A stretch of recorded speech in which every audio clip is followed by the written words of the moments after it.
What kind of camera is that, 60D or? This one's a 5. 5D. I cover it all up because when I'm shooting actual things, I gotta cover my microphone on that. I just realized when it's connected, right? The small mic and the Rode mic's connected, right? Well, you can still hear out of the small mic, right? If you plug in the Rode mic.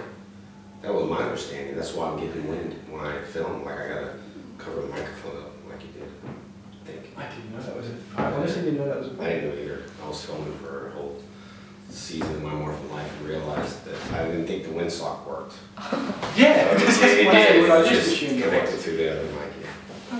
Because mine's still here. I'm just coming up with the branding. Yeah. When I'm shooting weddings, people are like, oh, is that a Canon or a Nikon? Yeah, shut up, leave me alone. Anyway. Whenever you're ready to start. Yeah, they're both rolling. This one's not how it's running. I'm going to attract more attention. Which that it does covering look, up yeah, it's all black. Because like I looked and I'm thinking, why, you know, whatever. But at least there's a conversation happening That's instead true. of just people walking past and just being like, oh, you're such a Canon. He's not going to do very good photos. You know, so I'm not going to hire him. Yeah, that's true. Yeah. But dude, Bat in the Sun, they, you know, with the Green Ranger or the White Ranger versus Scorpion, he used the 5D in it. So it's amazing work. Like, you know, you can really push cameras and really good it depends, you know, who the operator is, kind of, you know. Absolutely. So we could almost just kick straight into the interview based on you bringing that up, because that was actually something that would have been good to talk about. So we may as well just we'll start there. Yeah. So do you want to introduce your show? I might as well do that. What's up, guys? It's Criddle and Adam from AnimeBallZ, and we are joined by Jason David Frank, the star of Power Rangers. Yes, thank you.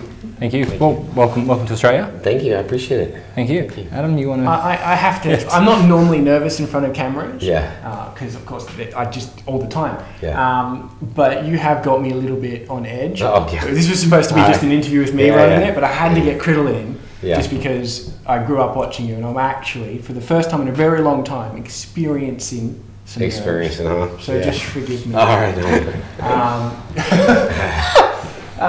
But no, so how are you enjoying it being here? Because you do a lot of this stuff. Have you been to Australia before? I'm not sure. Well, I was here 20 years ago. We filmed the Power Ranger movie. Yeah. So we filmed up here in the, Sydney and the Gold Coast, and then I think like 10 years ago I was back here doing some karate stuff, karate school. But I have not been here. But yeah, I do a lot of conventions, and this one's just different because of the flight. You know, like such a long flight. And I was next to a guy that had Tourette's, so I didn't sleep at all.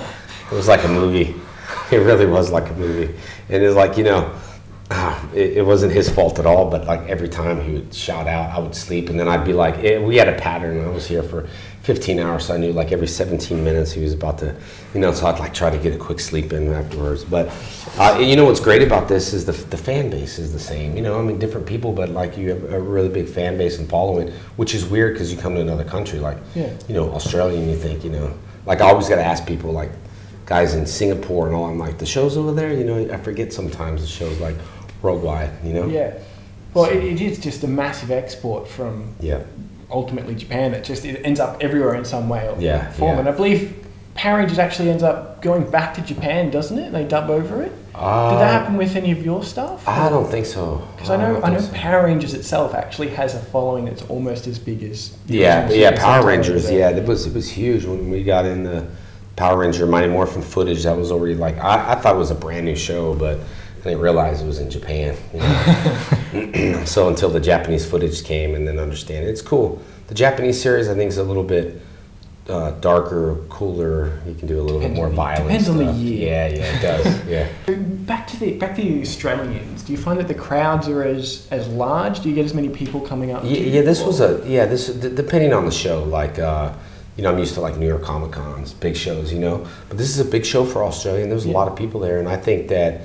Here's a different vibe. It seems like they really appreciate it. It's like, you know, like because we're all starving children. We demand. We're hungry for people, and we recognize that it's like a 17-hour flight to get. Yeah, so we do appreciate it. It was a lot of appreciation, which was great, and you know, just being here and seeing the fan base. And I was shooting my reality show for the last 2 days, and got a chance to interview some fans and hear some stories and stuff, so it was good. Well, just before we were told we had to set up really quickly because you were coming up, you were on your way, and you were going to bring all your own cameras, and you were shooting some sort of documentary. That hasn't quite happened, but what exactly are you working on? I did a TV show called My Morphin Life, and it was basically a reality show based on my life. I mean, because, you know, I skydive, I base jump, my wife fights, we train. So we just have an interesting life, and I wanted to bring a, you know, I've already filmed 27 episodes. So the first YouTube episode started on YouTube for like, you know, 10 shows, and now we sold it to a network called Con TV, which is kind of like Netflix, but for con goers. Everything is inside this network. Wow. And it's coming here to Australia. It's just now started in the United States. So we sold that show. I'm doing a show with Bruce Campbell. He's doing a show on there, Last Fan Standing. So there's a lot of original content. It's kind of like you can go to any con and check out like panels, or, you know, Shatner's doing stuff. And the interesting thing, it's like Netflix, but it's all, you know, like the cult films, you know, just the old school TV shows, The Incredible Hulk, you know, Greatest American Hero, all, and it's got some anime stuff on there too. So it's just a different network, which is cool. You just mentioned that you do skydiving yourself. Yeah. How long have you been doing that for? And following that question, was that any influence on that one sequence in the movie where you all jumped out of a plane? I skydived about 6 months after the movie. Okay. I saw the skydiving part and I was thinking, man, this is cool, you know, like we of course can't do those stunts because the sky surfing, you need, you know, thousands and thousands of jumps, and right now that's not even around no more. I mean, I skydive. I also I'm an instructor in the wind tunnels, the iFly wind tunnel, so I'll be going to iFly in Sydney after this, but I just love it. But yeah, it was definitely influenced, you know. But now I try to get a board, and there's no one that skyboards no more. It's just so dangerous. A lot of them died, and it's just super dangerous. So, you know, but I still want one. Do you want it because it's dangerous? Well, yeah, I like that stuff, but I want it because I really want some pictures of it, you know, because the movie, like, and because I was influenced by the movie, it's what I wanted to do. I wanted to sky surf, but now that I've never done that before, so it'd be pretty cool. Have you been approached about the new movie at all? The new movie? I talk to Saban all the time, yeah, man. Like, you know, they say there wouldn't be a movie without me. You know, I have a huge fan base, and, you know, I'm glad I'm still in shape. You know, it's not like, you know, so I've been talking to them. Just, we don't know the script. I think understanding the director might have been signed on. I'm negotiating now. It's the sort of thing where that movie could actually be the worst thing ever made, but I reckon if they put you in it, it would get bums in seats, and everyone would be happy. Hey man, I talk to Saban all the time, and that's another example of sometimes they miss the boat. You know, the Green Ranger versus Ryu, when that drops, that's coming out on the end of April. When that drops, that's going to get so many hits, and that's a Saban approved project. Saban approved it, but then Aaron revamped the whole Green Ranger suit. And, you know, Saban was like, you know, but now he's really made a statement on it because people are now cosplaying. There's cosplays, suits out. They're all dressing like the new Bat in the Sun Green Ranger. Wow. I haven't actually seen that costume. What's changed? Just that? Oh man, a lot of stuff. He revamped the armor on it. The armor was revamped. The helmet was revamped on it, and it's a pretty interesting costume. And in fact, I wore it. You know, when we were filming, and it is now literally set a trend for all the congoers. Like cool. Everybody that cosplays is getting the new suit. This is kind of like what, you know. Oh, that is. Oh, that is cool. The helmet. I might just put that. You know, the helmet and the, you know, the armor. And if you see the spandex, it looks like almost like a snake. That's actually really cool. Yeah, like you can see the spandex, how it like has like a, you know, and then the arm plates that were redone, and the whole boots and the new gloves. You see how the. I had to say I was nervous because as something of a nerdy purist, I was worried that it wouldn't look good, but that actually looks really nice. That's a really nice redesign. Yeah. Do you have anything to say? Because I feel like you're sitting here awkwardly, and you're like, "Why don't you put me here?" No, you're fine at it. I'm happy to intro and outro this thing. I'm in awe as well. I'm not as big of a Power Rangers fan as Adam was, but I mean, I watched the series from the start all the way through. Probably 5, 6, 7 years of it.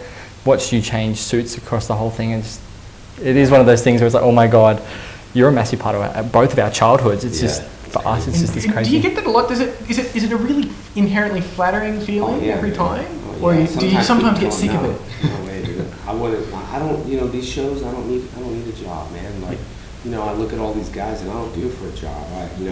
I started just going out and having fun, and I started my first AFO anime convention and went out there and got a chance to see people. And I enjoy it. Sometimes people come up and go, do you ever regret being who you are? I'm like, regret being a superhero around the world now? Yeah, how could you? Green Ranger's like, fell into the Spider-Man, Superman, and everything else. And, once the movie comes out, I want to work on, Green Ranger series as well. I want to work on. Yeah, I was reading about that just before, and the internet tells me that you're constantly trying to get onto Stan Lee or something. Oh yeah, Stan's or it stems from a conversation. Yeah, Stan's a good friend of mine. I meet a lot of good people here. Sometimes I don't know what they do or stuff like that, but I meet a lot of good people. There's a lot of voiceover actors that go. Like I talked to a few people in there, and I'm like, who's that guy? Because he's really nice to me. I just like to associate myself with nice people, regardless if they're an actor or they don't have a job and they sleep in their car. I treat people the same. So that's good. Yeah.